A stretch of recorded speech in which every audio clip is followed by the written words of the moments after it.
Esse é o Late Nigel com Gus Lanzetta, uma produção do Overcast.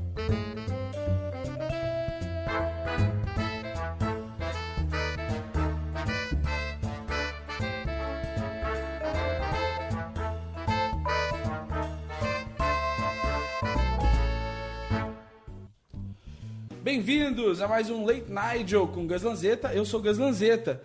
Eu tô aqui com o meu convidado dessa noite, que é João Carvalho, é o mendigo satanista Barney, é o mestre Souza Mansur, é o louco do saco. Mais algum que é comum o pessoal chamar? O pessoal muitas vezes me chama de Dani por causa de você. Eu sou o aprendiz do Dani. Porque na verdade nos vídeos que a gente faz, eu sou o Dani, mas você que grita Dani, Dani. Por mais que eu tenha feito só 1 ou 2 vídeos também com Satirzinho Satan Boy, vira e mexe, alguém me chama de Satirzinho. Eu adoro o segundo vídeo do Satirzinho, que é o da entrevista. Eu cito ele na minha cabeça ou pros outros o tempo inteiro, porque eu acho que eu uso um chapéu de lata pra mostrar que o Cristo está morto. É algo que durante a minha adolescência eu sempre quis dizer e não soube como. Eu acho que aquele vídeo é fenomenal porque ele tem várias catchphrases que dá pra você usar no seu dia a dia nos piores momentos possíveis. O que eu acho legal, às vezes, da gente fazer tanto personagem assim, da gente fazer os sketches no satirismo, é que por mais que muitas vezes as nossas influências de humor sejam muito estrangeiras, eu acho que a gente põe muito de uma coisa brasileira nisso, da questão de ter muito personagem, então que é uma coisa que é fácil de identificar ainda só, que no underground. Você pega maneirismos, né, e coisas daqui. Outra coisa é que boa parte desses personagens que eu faço, pelo menos no satirismo, são personagens baseados em pessoas reais, assim, que existem no Brasil. Por exemplo, o mestre Souza Mansur, há muito tempo atrás, teve um programa que eu não me lembro agora exatamente se foi um programa da Globo ou do Goulart de Andrade. Eu não lembro se foi num Comando da Madrugada ou se foi num Globo Repórter, que era com o Mestre da Morte, que era um cara que lutava uma luta ridícula que ele próprio tinha inventado.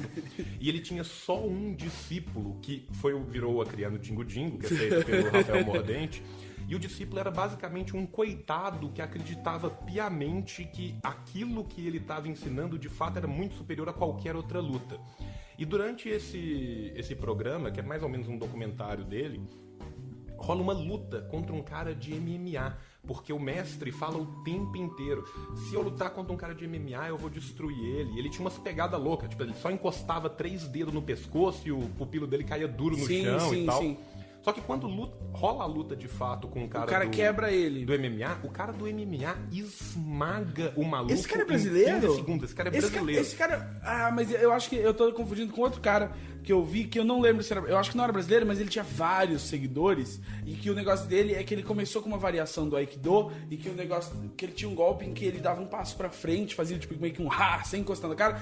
E todos os pupilos dele caíam. E que eventualmente também rola o desafio. Esse cara é japonês. Eu já vi esse vídeo. E quando ele vai lutar contra o cara de verdade... Não, e outra coisa, ele é um mestre de uns 60, 70 anos e um gordinho de uns 20 anos fala: isso é uma baboseira e eu vou moer esse senhor. Eu me sinto constrangido de bater num idoso, mas eu vou bater porque eu faço um bem pra sociedade se eu bater nesse idoso. Sim, pra mostrar que é mentira. E de fato rola a luta, e literalmente, assim, o rapaz ele não tem técnica nenhuma. Não, ele dá uns mata-cobra, assim, ele só não acredita no cara. Ele só não acredita no cara. Então, assim, a técnica dele é ciência contra fé, uma coisa assim. Eu acho que esse é um bom patamar pra muitas coisas, mas pra uma técnica de defesa, de luta, vamos dizer, é sempre bom que você possa machucar o outro sem que ele tenha que acreditar em você. Tipo, o Krav Maga, ele tem uma eficiência muito clara contra 100% das pessoas, creiam elas ou não no Krav Maga, né, por exemplo. É muito fácil você quebrar o braço de alguém no jiu-jitsu,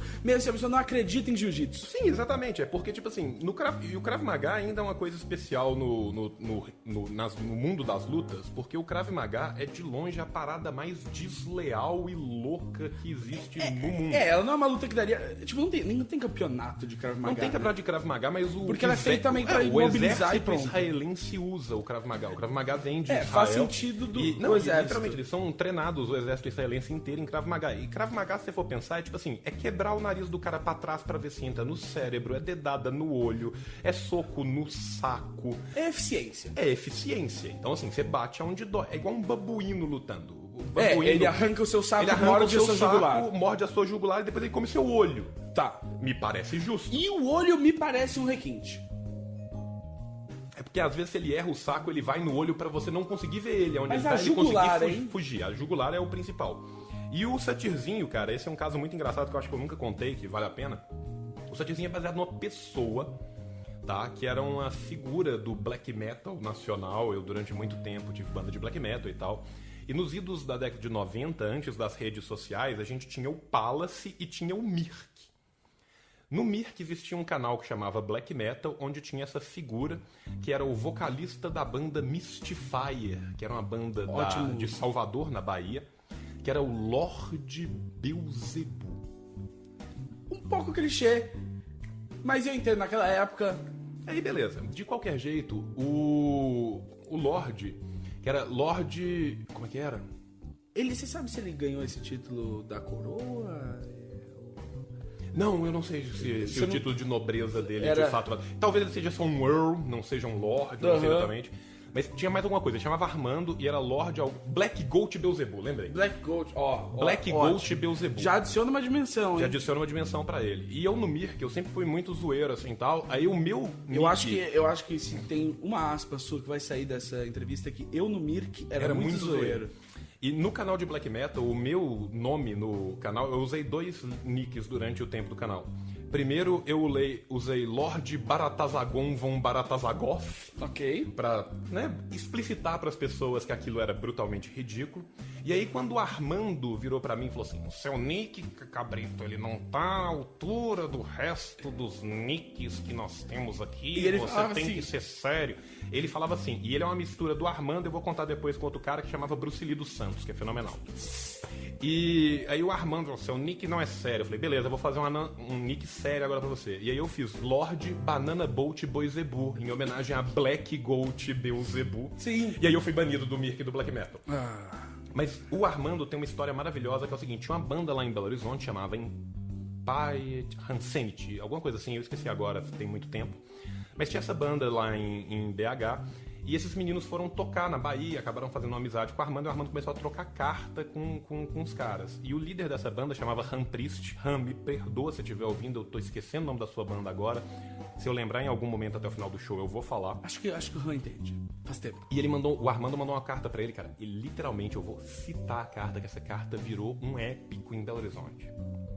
Na última sexta-feira, tocamos nas paragens sombrias de Feira de Santana. Eu adoro quando tem a justa posição dessa seriedade,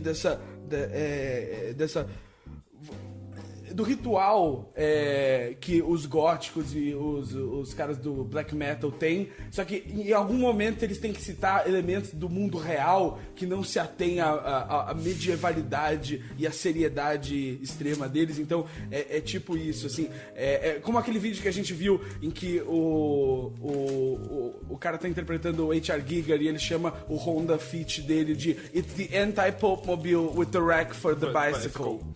E aí, tipo, não satisfeito com isso, a carta continua. Na noite soturna, hordas se consagraram. Guerreiros sagrados degladiavam, morriam e ressuscitavam em honra a Mystifier. PS, na volta pra casa, quase que um ônibus me atropela, Han. Então ele gosta da morte, mas não se ela acontecer de uma maneira meio que se acontecer de uma maneira em que guerreiros sagrados não estão se degladiando e talvez não ressuscitem, aí não valia a pena. Mas eu acho que isso não depende da interpretação. Não seria talvez aquele ônibus um grande dragão metálico enviado pelas forças do destino negro e das chamas que consomem os pecadores para enfrentar ele, um soldado da verdade que mostra que o anticristo é o único líder? Talvez sim, e Armando trabalhava na prefeitura de Salvador. Concursado? Concursado, ele era arquivista, ficava sozinho no arquivo, era uma pessoa fenomenal. E em Belo Horizonte a gente tinha o líder do Comando War. Comando War era uma gangue de black metaleiros na região do bairro Tupi do bairro São Paulo, em Belo Horizonte, comandada pelo seu grande líder, Bruce, que é diminutivo do seu nome todo, Bruce Lee dos Santos. O pai dele era muito fã de filmes de Kung Fu, e ele chamava Bruce Lee, e a irmã dele chamava Sayonara. O que não é chinês, né? Não. Mas sabia que eu notei, depois de uma certa idade, eu fui exposto, não sei porquê, várias vezes ao fato de que pessoas se chamam Sayonara aqui no Brasil. Isso acontece. Eu fico ainda mais incomodado com o fato de alguém que teoricamente devia ter tido em algum momento alguma educação formal, Xuxa Meneghel, colocar o nome da filha de Sasha, quando é nome de homem. É diminutivo de nome de homem, é pior ainda. Ah, é? É, Sasha em russo é o diminutivo de Alexander. Então, assim, da mesma forma que Bill é diminutivo de Então William... ela tipo chamou a filha de Xande. Xandão. A filha dela é o Xandão. Sasha é como você chama um Alexandre. Eu quero muito ficar amigo da Sasha pra chamar ela de Xandão. Cara, era um sonho que eu tinha na vida chegar e falar, e aí, Xandão, beleza. E aí explicar a piada pra ela, com certeza ela não aprendeu. Não, com certeza. Porque ela foi alfabetizada em inglês, não em alemão, né, João? Não em russo. Em russo, desculpa. Mas assim, e aí tinha o Bruce Lee. E eu vou contar só um caso do Bruce Lee que eu acho que representa bastante o que é o Bruce Lee. O Bruce Lee, ele tinha um bode chamado Brunifer. Que cara, o é animal uma coisa muito mineira dele. alguém conseguir ter um bode. Tipo, morar numa casa onde é possível Ele ter tinha um um quintal bode. com um bode chamado Brunifer. E um dia ele chamou a gente lá pra tocar e ouvir umas músicas que ele estava fazendo. E aí ele virou no meio do negócio e falou assim, vocês aceitam um lanche cabrito? Ele chamava todo mundo de cabrito. Porra, Bruce, acho Porque é uma coisa meio de funkeiro, né? Tipo, as cabritas. Mas você tem que pensar que isso é pré-funk. Não, né? claro. Mas ele, às vezes ele tava aí, né? Sim, eu não sei. Se ele tivesse mudado de estilo musical, talvez ele fosse muito famoso hoje.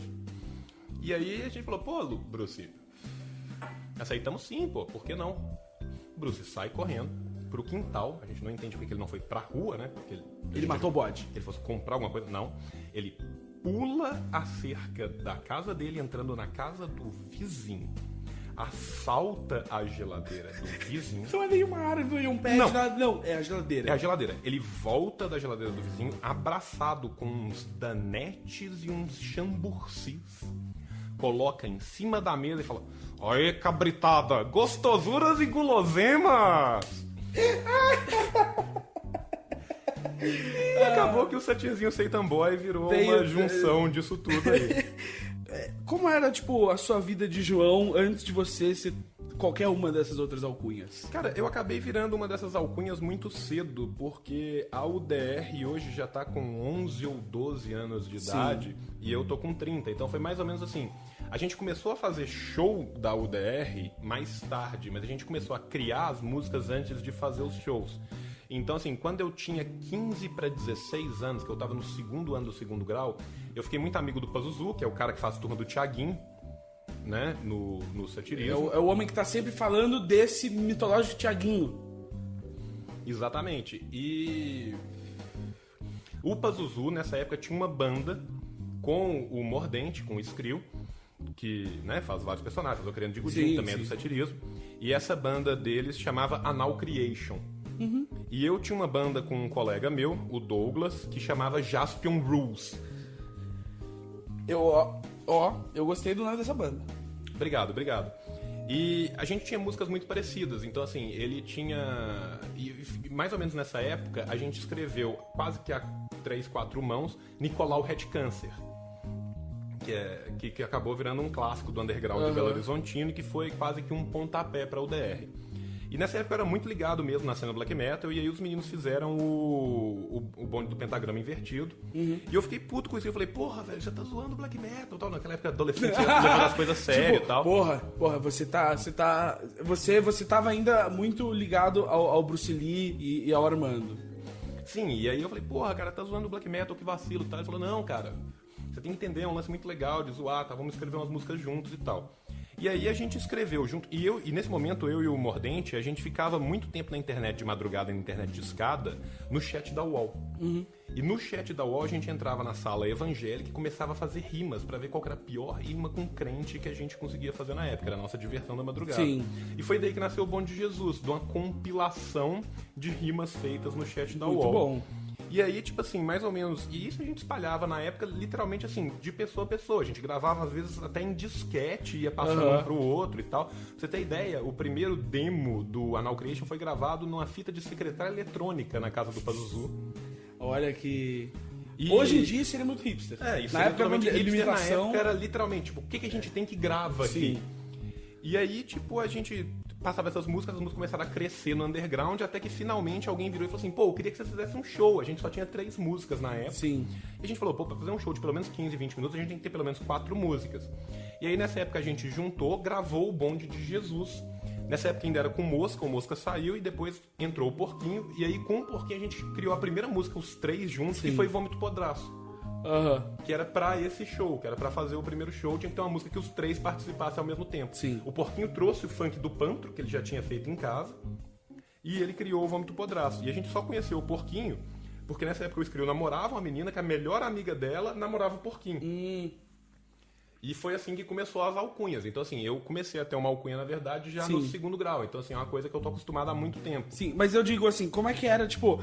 Beleza, você curtia esse tipo de música já, mas antes de você fazer qualquer coisa de música e de humor, como é que você começou a, tipo, gostar de comédia? E quais são as coisas que te formaram como ser humano, culturalmente, assim? Cara, eu dei muita sorte porque meu pai separou da minha mãe, eu era muito novo, e minha mãe trabalhava muito, mas a gente era uma família de classe média baixa quando eu era menino. Então a gente, tipo assim...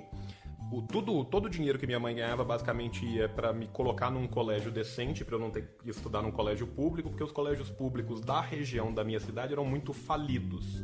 E se eu tivesse que ir pro Estadual Central, eu ia ter que pegar 2 ônibus na época, e a gente não tinha grana pra pegar 2 ônibus.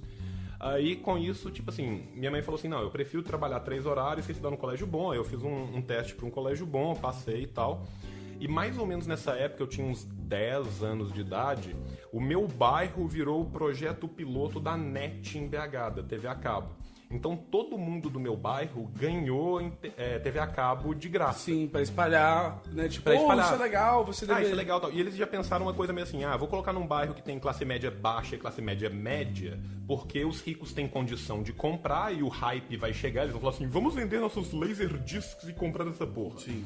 E o pessoal mais pobre não vai ter condição, mas se todo mundo começar a fazer um boca a boca, vai espalhar. Isso é uma época que não tem rede social, não tem internet direito. Então, Sim, assim, Eu lembro, nessa época que vinha, que vinha os caras, os promotores, e aí você colava um aviso no elevador, assim, dia tal, o promotor da TVA estará aqui para mostrar as vantagens dos pacotes TVA. E aí, tipo, não, se o condomínio inteiro assinar TVA, é mais barato. E foi uma época linda. E que eu lembro de ver grandes demonstrações quando começou a chegar o Ajato e o Virtua, que foram as primeiras internets banda larga. Eu lembro de ir nas apresentações com, tipo, meu colega não, meu vizinho, tipo, que era o meu brother do prédio. A gente descia junto com todas as donas de casa pra ver a apresentação, porque aí eles faziam coisa tipo, nós baixamos esse trailer de Star Wars Episódio 1, que ainda não saiu, em 240p em só 15 minutos. Cara, mas a minha época, você tem que pensar que eu ainda tenho um gap de idade pra você. Não, sim, que eu sou você mais tá falando velho. da TV a cabo. Eu tô falando ainda. da época que a TV a cabo acabou de chegar. Sim, então, eu peguei isso 2 anos depois da TV a internet. cabo,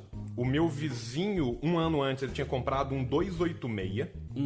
Aí eu consegui comprar usado um 386, que foi meu primeiro computador, que tinha um modem que eu acho que era de 8 e alguma coisa, 8200, alguma coisa assim. Eu sei que. E a gente eu lembro entrava, do cara. 14.4, 28.8, Não, mas 56. foi antes do 14.4. Deve ser, isso. então, E metade. era 8 e alguma coisa, que não era metade exata. E nessa época a gente entrava de madrugada na BBS. A única BBS que tinha no Brasil era a Alphaville BBS aqui em São Paulo. A gente descobriu que se a gente ligasse a cobrar pra Alphaville, ela aceitava a ligação. Ótimo. Desde que ninguém atendesse. Então a gente tinha que esperar a Alphaville fechar pra ligar, cobrar e ficar entrando na internet a cobrar. Ótimo. E a gente pilotava a internet via DOS ainda, sacou? Então, Sim, assim, sim. chegou a internet lá em BH. E um dos primeiros canais que tiveram, assim, da net brasileira, da Globosat, foi o Multishow. E o Multishow, nessa época, ele não tinha conteúdo nacional quase nenhum. Tanto que, tipo, o primeiro conteúdo nacional de humor do Multishow foi o primeiro prêmio da comédia, prêmio do bom humor brasileiro, que hoje em dia é o prêmio da comédia Multishow, que foi prêmio do bom humor brasileiro Multishow em 97, que isso já era 3 anos depois de TV a cabo. E antes disso, passava Kids in the Hall, passava Monty Python, passava Black Adder. E eu via muita... E como eu já falava inglês, eu comecei a fazer inglês muito cedo, que eu ganhei uma bolsa de inglês, porque na prova que eu fiz do meu colégio, quem passasse nos 10 primeiros lugares ia ganhar uma bolsa de inglês de 1 ano. Aí eu fiz a prova para ir pro colégio, fiz a bolsa de inglês, então eu comecei a fazer inglês com 7, 8 anos de idade, mais ou menos, e eu continuei mantendo com bolsa durante muito tempo, porque o melhor aluno da sala ganhava bolsa. E aí eu já tinha um inglês intermediário, eu já conseguia entender os programas, e os programas me ajudavam a melhorar meu inglês. Então uma coisa meio que virou uma cornucópia da outra, assim. E aí eu via isso e eu via Eurochannel. E no Eurochannel, nessa época, passavam umas coisas muito legais, que passavam umas comédias meio dark da BBC 2, assim. Então passava Absolutely Fabulous. Fab é muito bom. Passava Timothy, que é uma comédia mega obscura. Inclusive, quem tiver a chance em casa, essa é uma dica que eu dou. Timothy é uma comédia maravilhosa, eu esqueci o nome do ator agora. Mas Timothy é um biblioteconomiário de 60 e poucos anos de idade, que vive com a mãe e tenta desesperadamente arranjar uma namorada, só que ele falha como um ser humano o tempo inteiro, e só são um final downers, assim. Então, assim, eu aprendi muito com isso. Então, assim, meu humor se forjou muito em humor britânico, que me levou mais para um lado de sarcástico absurdo. Sim. Ao mesmo tempo, com isso, eu lia coisas que não eram de humor, mas que eram coisas de fantasia absurda. Então, assim, eu comecei a jogar RPG muito cedo, eu lia muito Murilo Rubião, que era literador de fantasia, esse tipo de coisa, livro-jogo, esse tipo de coisa. Então, meio que o meu humor foi sendo forjado num ambiente mais, assim, RPGístico, num ambiente fantasioso e influenciado muito por um humor mais sarcástico, humor inglês, assim. E o humor canadense também, que eu acabei vendo todas as temporadas na sequência, né? Sim, Kids in the Hall. Do Kids in the Hall e tal, que foi uma puta formação pra mim. E aí, com 1 ano mais ou menos de net, entrou o SNL antigo. Sim. Que na época passava SNL desde 80 e poucos até chegar na época de 90. E aí voltava, por alguma razão, né? Eles não tinham 95. Não, quer dizer, eles não tinham, sabe, 97. Aí tipo, dava pra ver o Norm Macdonald e aí voltava lá pra, tipo, pré-Phil Hartman. É tipo isso, é tipo isso. E aí... Não voltava pro começo... Também, isso é que era estranho. Não, tipo, voltava pra 82. É tipo isso. Sabe, você não viu o Steve Martin, mas você viu as coisas antes do Phil Hartman. Exato, assim. você via, tipo, a primeira temporada do... Sabe, você via a Rhea Perlman ainda fazendo umas pontas entrando, que eu acho que ela era roteirista e você fazia, tipo, você via a temporada em que o Michael C. Hall e a Julia Louis-Dreyfus estavam lá. É, uma coisa bem por aí mesmo. E nessa época eu comecei a ter minha primeira exposição ao Kaufman, porque... Ele, na época, era convidado ainda. Na época ele era convidado e passava Taxi. E Taxi é uma escola de humor muito legal, porque apesar de ser um sitcom muito quadradão, você aprende muito sobre sitcom e você vê. Porque, tipo assim, nessa época... ele é quadrado, todo né? dia, Danny DeVito tava no Saturday Night Live, John Goodman tava no Saturday Night Live, essa galera toda que fez pontas em Taxi ou que fez personagens em Taxi tava no Saturday Night Live. E aí passava Taxi, passava Roseanne, que era, tipo, tinha umas coisas muito dark pra TV americana. E aí depois eu peguei uma leva de Drew Carey Show e Whose Line Is It Anyway? Que aí me formou também pra um lado mais de improv. E aí você aprende, porque, tipo assim, muitas coisas, normalmente no satirismo, e eu acho muito engraçado que as pessoas viram pra gente e falam assim, porra, eu acho do caralho como que os roteiros seus são feitos. Sim. E meio que a gente nunca escreve as linhas, a gente a gente tem guidelines do que vai ser a cena. E na verdade, e aí tem o Dani, que é a sátira de todo o bad improv. Exatamente. Esse é improviso total e é horroroso. Exato. E eu acho que a gente improvisa no sentido de ficar ruim. No sentido de não ter um final e que, na verdade, tipo, pra mim é mais do que uma sátira só de bad improv, porque você vê isso em, tipo, só gente que não sabe escrever sketch, porque eles sabem escrever uma premissa e eles não sabem exatamente quando ela vai acabar. E eles levam ela longe demais. Eles só repetem ela e eventualmente acaba. É tipo música que só tem um fade out. E quem presta atenção no Dani nota que você tá totalmente dentro da cena e eu tô quebrando da cena o tempo inteiro. Que a ideia porque é essa. eu que tenho que... Você é mais o straight man ali no caso. Sim, na verdade, tipo assim, eu tô levantando pra você dar a cortada. Então, tipo assim, toda hora eu olho pra câmera, eu saio da cena, eu dou uma pausa, eu rio de uma coisa que eu não devia rir, eu quebro da cena. Sim. Então, assim, eu acho o Dani muito foda por isso, até como exercício de comédia, assim. Mas é isso, assim, o que me formou basicamente foi Python, foi Kids in the Hall, foi Taxi, foi Timothy, foi Blackadder. Blackadder também, que é um outro seriado que eu acho que vale a pena ser falado aqui. O Blackadder é com Rowan Atkinson, que é o cara que faz o Mr. Bean. Sim. Só que é muito antes do Mr. Bean. Sim. Se eu não me engano, o Blackadder foi o primeiro seriado de sucesso dele da BBC 2 que possibilitou ele cruzar a linha BBC 2 BBC 1. Deve ser, porque foi dali que o Stephen Fry e o Hugh Laurie conseguiram a Bit of Fry and Laurie, que começou na BBC 2 e eventualmente virou da BBC 1. E o Blackadder é mais engraçado ainda porque é um seriado que se passa numa época... Vitoriana, não é? É meio vitoriana, meio medieval. Ele tem uns elementos medievais, mas ele se passa na época vitoriana. Então, assim, é um lugar que é meio árduo de você pensar que você vai fazer humor em cima. E é um seriado maravilhoso, porque ele é um cavaleiro que é um anti-herói. Eu acho, hoje em dia, muito tempo depois que eu vi o Blackadder, eu vi uma sequência de filmes que são os filmes do Incrível Exército de Brancaleone, que é bem mais antigo. E aí eu percebi de onde que eles tiraram aquela ideia do cavaleiro anti-herói. Inclusive, pra quem curte comédia de verdade, assim, que quer ir numa coisa antigona, quer ver o que a galera fazia há muito tempo atrás, são dois filmes que são fenomenais, que é o Incrível Exército de Brancaleone, que o original é L'Armata Brancaleone, que é italiano, e o Brancaleone alla Crociate, que é Brancaleone nas Cruzadas, que é a sequência dele, que é um pouco depois. Que são dois filmes maravilhosos, que são escarradamente humorísticos, mas que não se assumem como humor em tempo nenhum. Então, assim, o filme, ele às vezes é muito lento, ele não tem um elemento de humor, mas ele é um filme de humor. Sim. E antes disso, também um outro cara que eu quero falar, que eu acho do caralho, que eu fui exposto nessa época de TV a cabo, foi o Mel Brooks. Sim. Porque na WBTV passava muito filme que o Mel Brooks fazia. E o Mel Brooks tem uns filmes geniais, Sim, assim, sabe? Tipo História do Mundo, parte 2. Drácula Morto Mais Feliz, depois ele com Leslie Nielsen, mas já não é tão bom assim.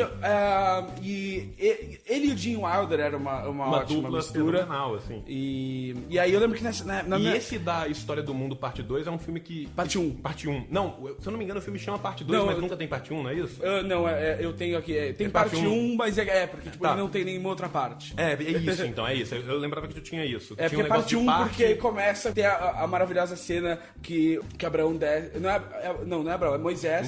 Desce com as 3 tábuas. Estão aqui os 15 mandamentos, derruba uma. Estão aqui os 10 mandamentos. Aquilo é maravilhoso. E aquele filme, pra mim, cara, tem uma cena que é um negócio que, tipo assim, que é um sonho que eu ainda tenho de fazer, que é fazer um musical histórico sobre algo, que é um musical da Inquisição. E que também explora...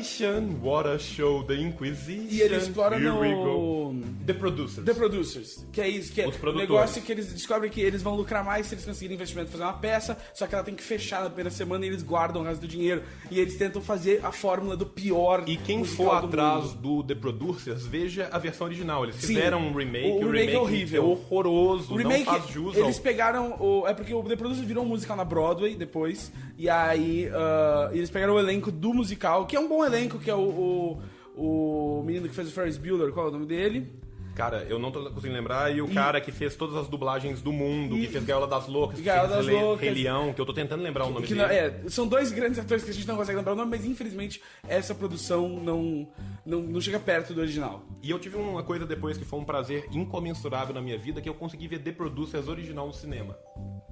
Fizeram um festival em Belo Horizonte, tem um cinema que chama Cine Humberto Mauro, que é o cinema hipster de Belo Horizonte. Que antes era o cinema cult, agora o termo cult caiu e virou hipster. Sim.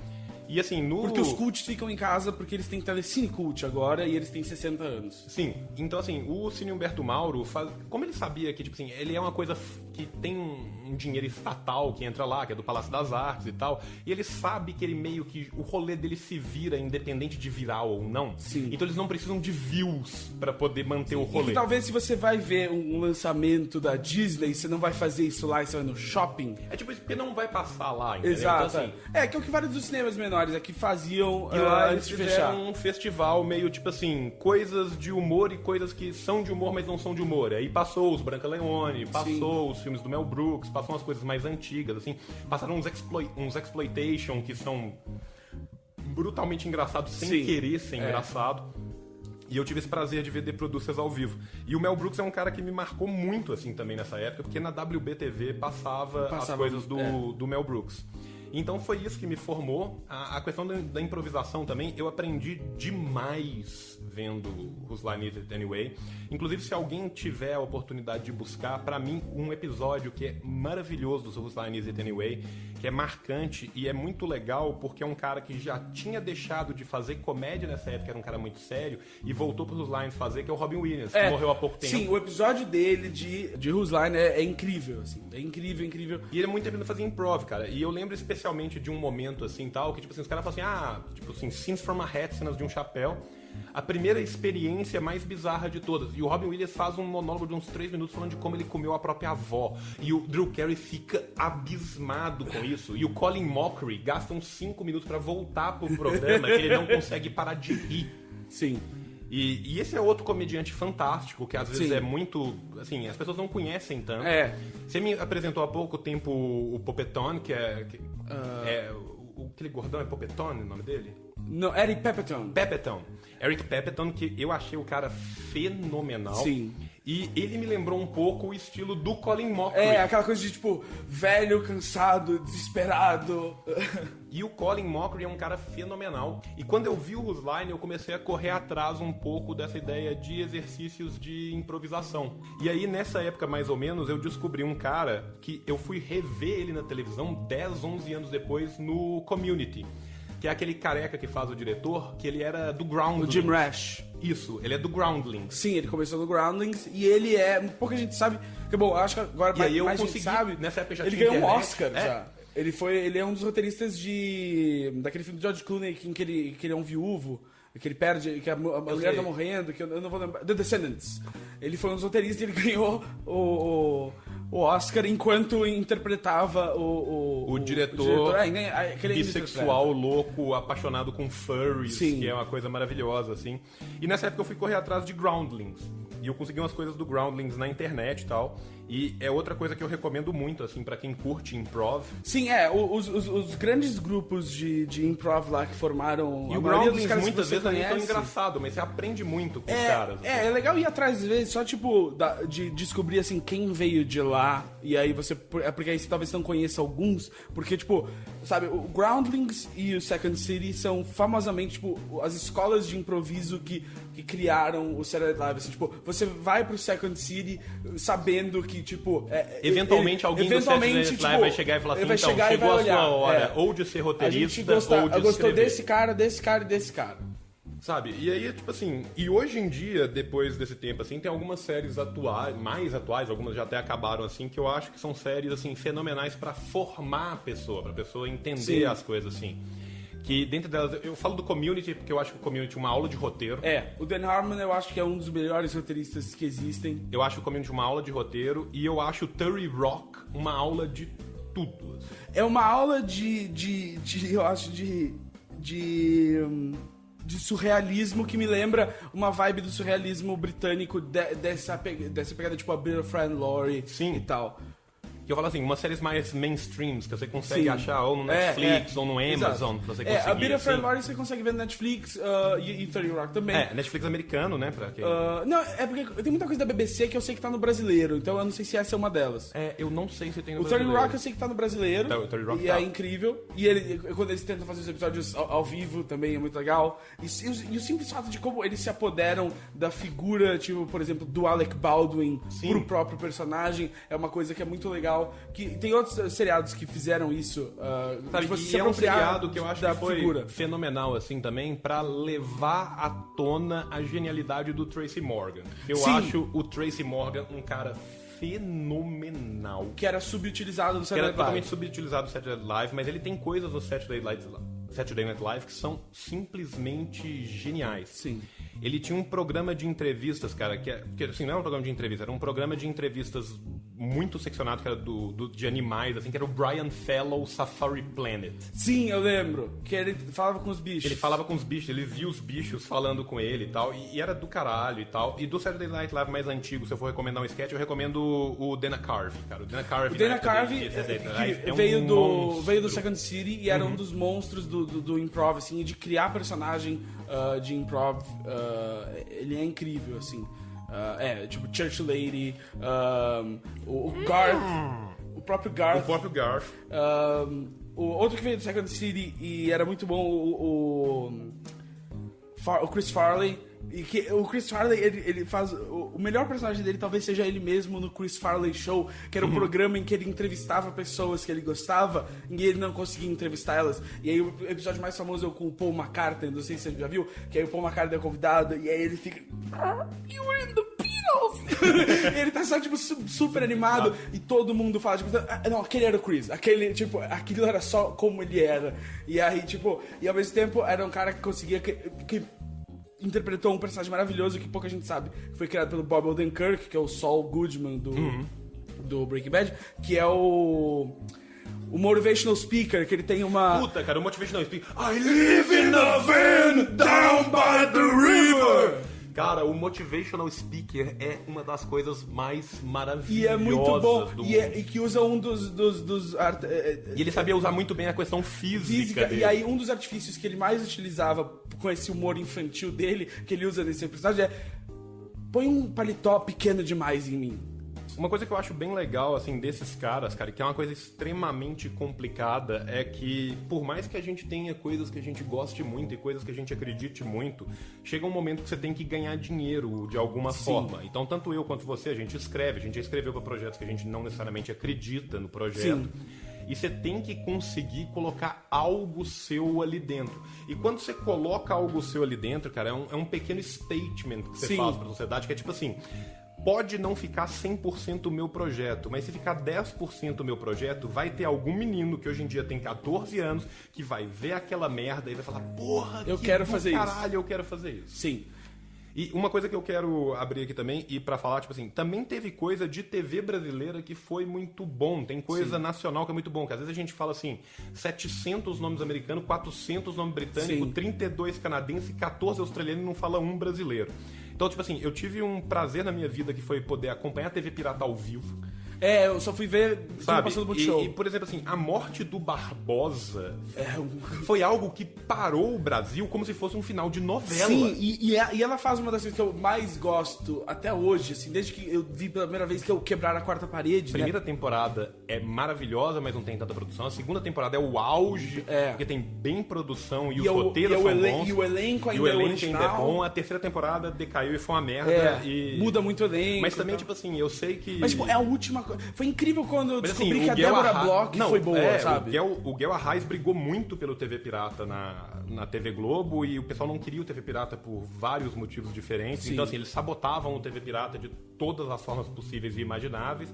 E hoje em dia eu imagino que se pegasse um rating daquela Globomarket e visse o que mais vende, o TV Pirata deve ser uma das caixas de DVD que deve mais dar lucro. Assim. Sim. E infelizmente é super incompleto. É super incompleto e virou uma coisa extremamente cultuada. Assim. Sim. Não, e deve ser incompleto porque, tipo assim, sinceramente, eles devem ter pegado os beta e devem ter gravado em cima. Eles não devem ter nem mantido os original daquela merda de tanto ódio que eles tinham da parada. Aquilo foi muito legal. E uma coisa que foi legal, cara, que tipo assim, a primeira vez que eu vi, por exemplo, assim, algo que eu via lá fora sendo feito aqui dentro, tentativamente sendo feito aqui dentro, foi o primeiro prêmio Multishow do Bom Humor Brasileiro, que foi em 97.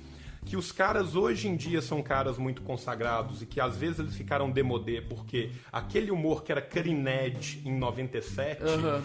Hoje em dia ele tá datado e muitas vezes esses caras não conseguiram ir pra frente com esse humor. Mas afinal, por exemplo, assim, tinha o Diogo Portugal na época, que era um Diogo Portugal novo, que fazia uma coisa totalmente diferente, que ele fez um lance de zoar aquelas propagandas que tinha na época, Amber Vision, Facas Guins e tal. Que era do Teleshop. 014 e 106. Que ninguém na época tinha pensado em fazer ainda. Não, 011, 14, 06. Que ninguém na época tinha pensado em fazer ainda, que era uma coisa nova e tal. E eu vi os caras do Brasil fazendo aquele stand-up também e eu achei do caralho isso. E foi uma iniciativa do caralho, assim, que na época, principalmente, que eram uns caras que eram brutalmente desconhecidos, que aquilo era uma comédia insurgente. Sim. E muitas vezes não existia um espaço de stand-up comedy no Brasil. O que existia, basicamente, eram alguns raríssimos gatos pingados que estavam fazendo aquilo. Que faziam mais como... E aí tinham que fazer no ambiente de teatro. E tinham que fazer no ambiente teatral, exatamente. Então, assim, eles tinham que criar, às vezes, 10, 12 personagens, que era a fórmula clássica, assim. Porque Porque, por E exemplo... eles tinham uma hora engessada que não foi testada, tipo, foi meio que escrita como um monólogo de uma vez só. Sim, cara, pra você ter uma ideia, cara, tipo, quando eu gostava tanto de comédia que meu pai era separado na época e ele morava em Curvelo, que ele era gerente da Caixa. Quando eu fui visitar o meu pai em Curvelo, eu falava tanto de comédia o tempo todo que na época tava passando em Curvelo a peça, me perdoa, esqueci o nome dele agora, é Rogério alguma coisa, que foi o cara que fez nessa Grande Família agora que durou 10 anos essa última, ele foi o cara que fez o primeiro pai do Linneu, assim, o mais velho. O que morreu. O que morreu durante a Grande Família. Eu não lembro o nome dele. Mas assim, eu via nessa época, eu tinha que ir pra teatro pra buscar, então o que eu tinha no teatro? Eu tinha, por exemplo, assim, passava o show do Ari Toledo em Belo Horizonte. Passava o show desse cara, passava depois o show do Nelson da Capitinga e tal. Sim. E, por exemplo, assim, tem um cara lá no teatro de Belo Horizonte, que eu também agora esqueci o nome dele, que eu sou péssimo com o nome, vocês me perdoem, que ele faz Pérolas do Tejo, várias coisas de teatro. Assim, ele é muito grande em Minas Gerais, mas eu acho que ele nunca meio que saiu de Minas Gerais. Ele também participou desse prêmio Show do Teatro, e quem ganhou foi a Cláudia Abreu, cara. Tipo, que depois fez a diarista e tal. Sim, sim. Pra você ter uma ideia de quem que são as pessoas que estavam nessa época, assim, sacou? Mas esse foi um lance que foi muito bacana, que naquela hora que eu vi que uma televisão, que tipo assim, beleza, é uma TV a cabo, é um multishow, não é a coisa maior do mundo. Mas era a Globosat. Mas era uma coisa completamente diferente do que era Praça é Nossa, por exemplo. Sacou? Então, assim, você vê que tinha uma possibilidade de quebra. Porque, porra, se eu falasse, nunca dei uma risada de Praça é Nossa na minha vida, é lógico que eu tô mentindo, cara. Tipo assim... Quando você é pequeno e você tá começando Quando você é pequeno, você tá começando a conhecer. Você não conhece a fórmula ainda. Sim, mas, por exemplo, assim, tem algumas coisas que, apesar de ser uma coisa completamente enlatada, completamente pra televisão, eram as coisas que era legal de você ver como que os caras faziam, como que os caras aproveitavam, como que os caras aproveitavam a deixa. Então, por exemplo, assim, o Ronald, por exemplo. Sim. Que fazia Praça é Nossa nessa época. Sim. Ele era um cara foda, assim, tal. Ele tinha uns personagens diferentões, uns lances muito loucos. Ele era o cara diferente na Praça Nossa. Ele era um cara que era um pouco mais pesado do que o resto da Praça Nossa. Porque o resto era aquele humor brasileiro de Trapalhões, que foi o humor brasileiro de Oscarito, que foi o humor brasileiro de Mazzaropi, que meio que veio do rádio, mas veio do rádio meio capenga e não foi se remoldando muito. Não, e também, assim, o humor é algo que você E as grandes companhias de humor, que era uma coisa cutting edge, elas não iam pra TV, elas estavam no teatro. Sim. Então você tinha, tipo assim, as Drubal toca o trombone. É bom, as Drubal toca o trombone, acaba, tipo, muita gente dali foi parar no TV Pirata. Foi parar no TV Pirata, mas o que eu tô te falando assim, muitas vezes essas companhias faziam uma coisa que elas acreditavam de verdade no teatro E que não dava pra levar pra TV. não dava pra levar pra TV. Mas e o gosto de humor, ele se refina. Tipo, ninguém nasce gostando de sátira política, assim, vamos dizer. Sim. Você come... sei lá, sabe, quando eu era moleque, eu lembro de comer sanduíche de ketchup, sabe? Sim. E aí, hoje em dia, meu paladar é um pouco mais aberto e refinado a coisas mais sofisticadas. E eu talvez não tire tanto prazer de um sanduíche de ketchup quanto eu tirava aos 7 anos de idade. Sim, mas você tem que passar, Mas você é isso tem que que eu se tô te formar. falando. Mas você não tem tanto prazer com um sanduíche de ketchup hoje porque o Você seu paladar... já teve o ketchup. E você teve todas as outras coisas. Então Sim. foram sendo oferecidas pra você coisas cada vez mais diferentes e gostos que sinceramente são adquiridos. E o humor principalmente, porque você ele é Sim, totalmente e, assim, intelectual. e é completamente compreensível que uma pessoa que nunca tenha sido exposta a um tipo de humor diferente não compreenda aquilo como humor. Sim. Na primeira vez que você vê, às vezes, você Mas vê é com o um certo único tipo de estranhamento. arte que é assim, que você tem que passar por isso no sentido de que se a pessoa não entende, não é. Porque assim, um quadro é um quadro, entenda-o ou não, né? Mas comédia você tem que sofrer com o fato de que alguém que não entende o que você está fazendo, ou pra quem o seu trabalho não é destinado, vai dizer, isso não é comédia, isso não é humor. Sabe? E isso é muito foda, porque assim, muitas vezes você vê uma coisa a primeira vez e aquilo te causa uma sensação de estranhamento. E nós que hoje em dia viramos comediantes, viramos humoristas, viramos escritores, que gostamos disso, não necessariamente que trabalhemos com isso, mas que amamos a arte como o tal, esse primeiro estranhamento faz com que a gente volte pra experimentar de novo. Sim. Sabe? E muitas vezes esse primeiro estranhamento afasta algumas pessoas. Então eu acho que, tipo assim, muitas vezes o pessoal de TV aberta não tem a compreensão de médio prazo, e muitas vezes eles não têm, porque a TV brasileira é extremamente imediatista, assim. Se não der lucro no primeiro episódio da primeira temporada, é um fracasso. Então, assim, os caras não conseguem pensar assim, se no primeiro episódio da primeira temporada der 2 pontos, mas chegar no final da temporada dando 3,5, significa que eu eduquei 1,5 ponto do público. Não, as pessoas não pensam isso. Elas pensam assim, vamos ver qual foi o rating, tá uma bosta, vamos voltar a escrever Zorra Total. E isso é uma coisa que lima completamente a educação das pessoas. Você não pode muito pular etapas. Pra assim, Tim and Eric, sei lá, tipo, sim, a gente cara, não... É aquela coisa. Não faria esse pulo Essa é a também. vantagem da internet. Eu acho que isso que é a grande vantagem Ela do acelera esse advento ritmo. da internet. Que, por exemplo, assim, se a gente tivesse nascido 20 anos antes, em vez de ter nascido em 84, eu tivesse nascido em 64...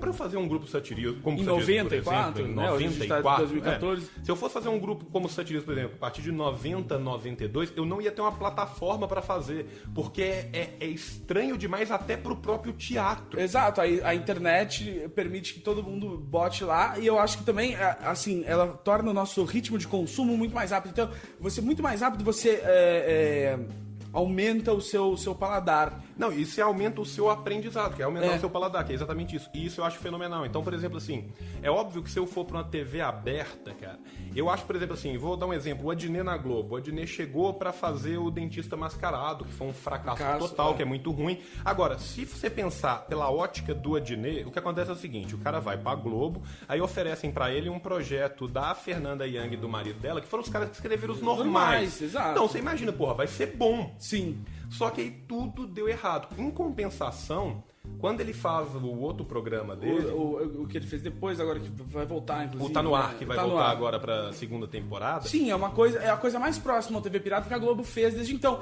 Mesmo tendo tido anos de Cacete Planeta que compartilhava muitos roteiristas, nunca chegou perto, né, daquele tipo de humor. Sim, e aí você pensa o seguinte, a galinha preta pintadinha, é um negócio zoando macumba em rede nacional num horário nobre que o Brasil parou pra ver e todo mundo se divertiu e se deliciou com aquilo. Então assim... Eu gostaria muito que a gente chegasse num ponto em que os talk shows da TV pudesse ter um Late Late e pudesse ter um Eric Andre. Sim, sim. Só que pra chegar nesse ponto... Você tem que se familiarizar com o formato. Você tem que se familiarizar com o formato. Até porque, assim, por exemplo, Eric E Andre até Show... porque, tipo assim, por mais que a gente tenha uma cultura de massa cada vez mais consumindo internet, cada vez mais consumindo conteúdo americano, consumindo Netflix, consumindo TV a cabo, isso ainda é muito pequeno, porque nós somos pessoas privilegiadas, nascemos com dinheiro, nós somos da classe média alta hoje em dia. E então a gente às vezes é muito cego pro mundo que E a não gente é teve nosso. interesses peculiares. A gente teve interesses A gente mesmo peculiares dentro dos também. nossos círculos de amigos, muitas vezes a gente conhecia coisas que gostava de passar tempo Sabe, assistindo, descobrindo coisas que não era o que todo mundo gostava. E muita gente que vai estar ouvindo a gente trabalha num day job muito mundano, muito pedestre, assim, e ele vai falar assim, porra, eu curto muito ouvir um podcast sobre isso, eu consumo podcasts, eu tô na cultura do YouTube, só que quando eu tenho uma reunião da firma, o humor de firma é uma coisa absurdamente ultrapassada e misógina e homofóbica e babaca e de 60 anos atrás. Então, assim, esse gap, ele já é grande dentro da própria clivagem social, da própria classe que você vive. Você imagina, então, o que, por exemplo, a menina que vai arrumar a casa da sua mãe acha engraçado ou não acha, porque você tem que pensar o que ela teve exposição a isso ou não. Porque, assim, por exemplo, você falou do Eric Andre Show, ele é uma sátira de um formato que você precisa ter um público grande o suficiente que já é tão familiar com o formato de um late night talk show que aí ele possa tirar o humor do fato daquilo subverter as regras. Mas se você não conhece as regras, subvertê-las não tem graça. E outra coisa, você está subvertendo duas regras, basicamente, que você subverte uma regra de late night, que já subverte você subverte a regra do late night, que já subverte a regra do late night, e você ainda tem um deslocamento temporal no Eric Andre E Show. metalinguístico, no sentido de que o entrevistado não é realmente um entrevistado, a entrevista em si é um sketch, e aí você tem toda... Enfim, você usa só, tipo... Você mascara... O Comedy Bang Bang também faz muito isso. Ele é um programa de ficção, só que ele parece um talk show. Você falou disso, do comedy, eu lembrei de outro programa que me formou muito, Larry Sanders Show. Larry Sanders Show, exato. Larry Sanders Show é uma coisa brutalmente genial e que quando eu vi a primeira vez eu vi muito novo e eu não conseguia nem achar tão graça porque eu não entendi as regras. Sim. Eu não entendi o que era e aí depois... E porque muito do humor tá em diálogos de tipo, de quanto você... De workspace, assim, de quanto você tem que trabalhar com pessoas que você odeia. Foram muitos anos depois que o GNT começou a passar David Letterman e Jay Leno, Aí você pode que eu levar peguei aquilo daquela cultura. Sim. E aí depois eu entendi o que era o ambiente do workspace. Sim. E aí, mais velho, eu fui rever Larry Sanders. E aí as piadas de showbiz e também, as que piadas você de pega showbiz e tal. mais tarde. Então, assim, quando eu fui rever Larry Sanders mais velho, eu percebi várias dimensões naquele programa, naquele conteúdo, que eu simplesmente não tinha visto. Eu acho que o Larry Sanders, de alguma forma, me lembra, apesar dos formatos serem completamente diferentes, essa questão de quebra e de você ter que ter um background muito grande, o Arrested Development. O Arrested Development, ele é muito... Que, na verdade, o Arrested Development é uma quebra social. Ele é uma quebra de duas coisas. A primeira é que ele quebra o que era a regra da sitcom, que o Seinfeld já tinha quebrado um pouco, que era você tem que gostar dos personagens. E é tipo, não, esses personagens são imbecis, e eles são vis, e eles não são pessoas boas, e você não vai gostar deles. E a outra é que ele é escrito num Mas ao formato... mesmo tempo você tem o Michael meio que como um... Mas mesmo o Michael, ele é burro, e você não é pra... Você pode até simpatizar com ele, mas você tem que se sentir acima dele. Sim, mas é quase um herói anti-herói, assim. O mais Mas só próximo que do herói ele é o um cara que anti-herói. passa um episódio inteiro querendo descobrir quem é o cara que tá comendo a mulher dele, que se chama Hermano, só porque ele não sabe falar espanhol. Então ele é um antagonista ao mesmo tempo, e a outra coisa é que ele enfia a piada onde ela não é esperada, porque no formato da sitcom é muito tipo, a piada é quando o cara faz e ele para. Não, a piada no Arrested Development, ela tá no voiceover junto com o que tá acontecendo na hora, aí tem um wordplay, e aí tem uma cena falando no último episódio, e aí ele mostra algo que não aconteceu no último episódio. Enfim, que você tem que estar preparado pra ver a piada sem 10 mil placas de piada agora piada. Sim, inclusive aproveitar pra dar mais uma dica que a gente viu junto há muito pouco tempo, Wrong Cops, cara. Eu acho que a gente tinha que falar de Wrong Cops. Mr. Oizo é o Justin Dupieux, que dirigiu Rubber, que é um ótimo filme. Ele dirigiu Wrong, que é um filme que eu não gostei tanto, e Wrong Cops, que tem tipo o Eric Wareheim do Tim and Eric, tem o Marilyn Manson como um adolescente, gordinho, tem o Steve Little como um delegado, tem um traficante de maconha que esconde maconha em ratos mortos e sai com um saco de ratos mortos vendendo eles por aí, e ele, além de traficante, é um policial. É uma história assim, e isso é só a premissa. Fenomenal. Isso é só a premissa, exatamente. Isso é só o começo. E é um filme inteiro sobre absolutamente nada, que você não consegue tirar só, tipo, o olho nós dele por nenhum segundo. Personagens absurdos. Tem até o John LaJoie, cara, no filme. O John LaJoie é um policial. Todo mundo é um policial nesse filme. Sim, todo mundo é um policial no filme. E todo mundo é um completo heavy mental.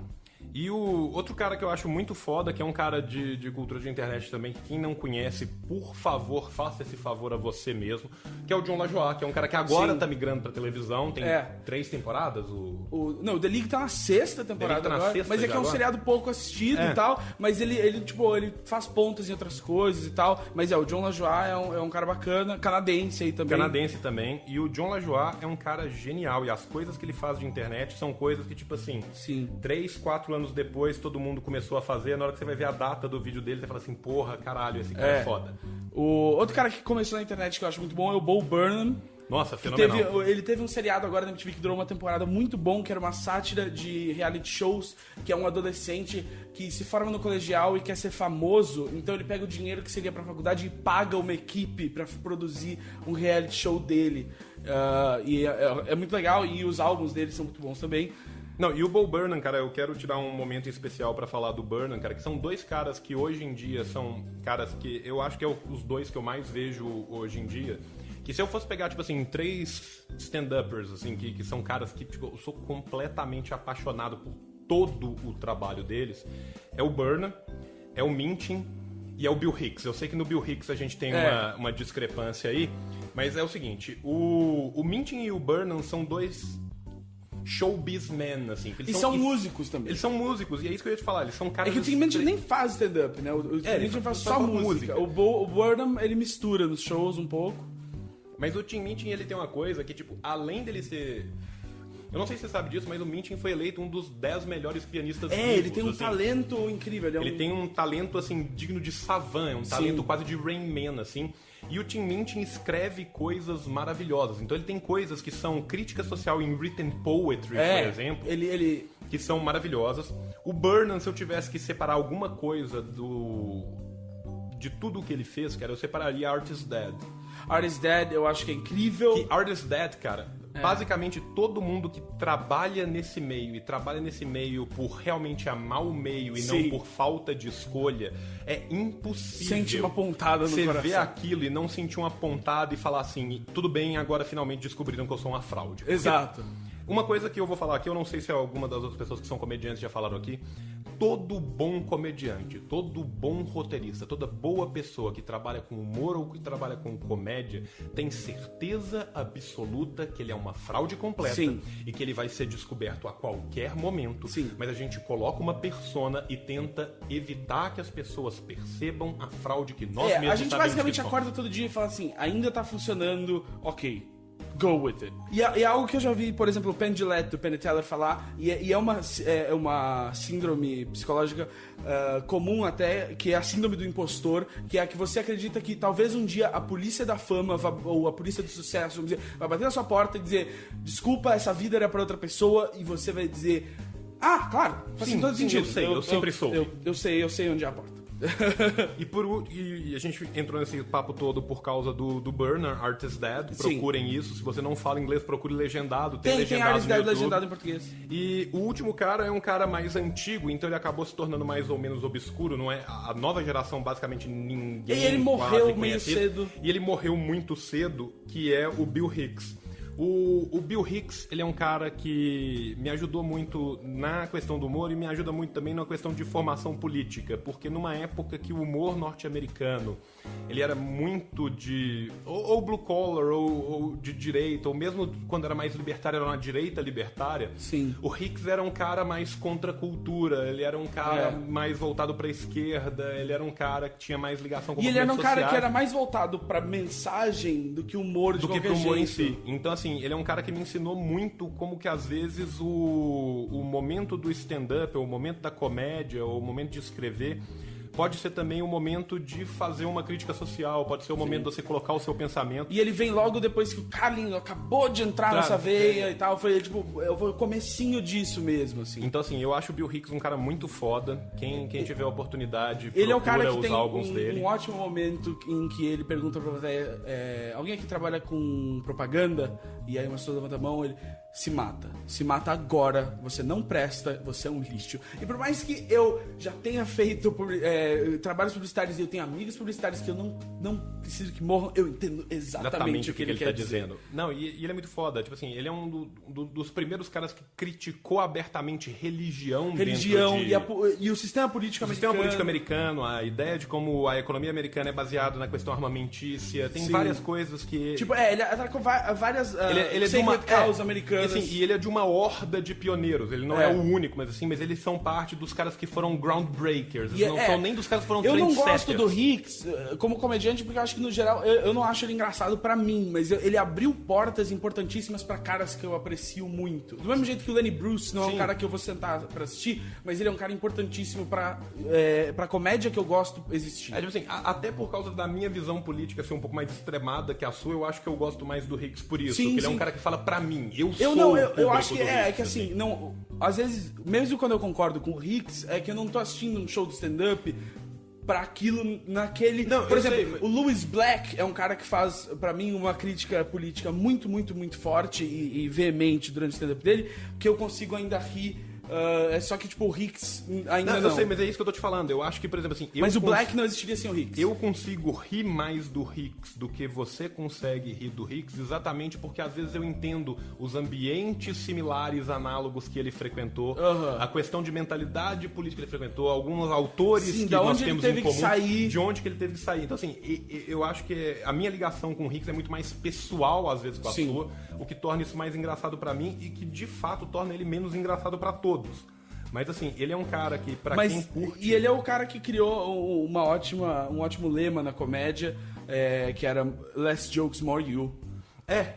Que é muito importante, na verdade, pra todos os caras que a gente respeita hoje em dia, que a gente acha engraçado hoje em dia, é isso.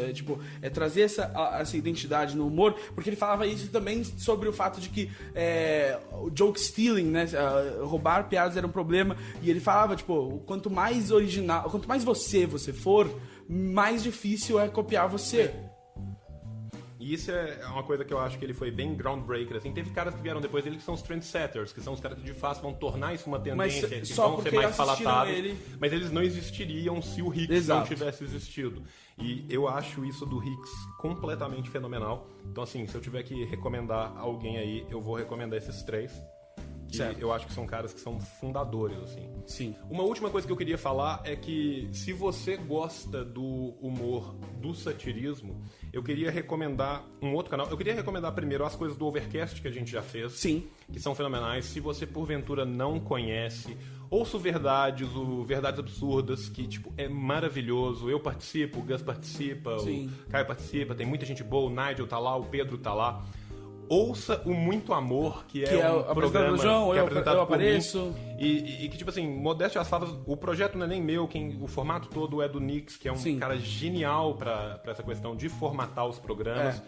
E vale muito, muito, muito a pena. E ouça com carinho os Gambos. Os Gambos têm alguns exercícios. O pessoal não costuma ouvir muito os Gambos porque os Gambos são muito desconexos. Eles não têm uma sequência, eles não se identificam com nada. Não existe uma identidade, isso é Gambo.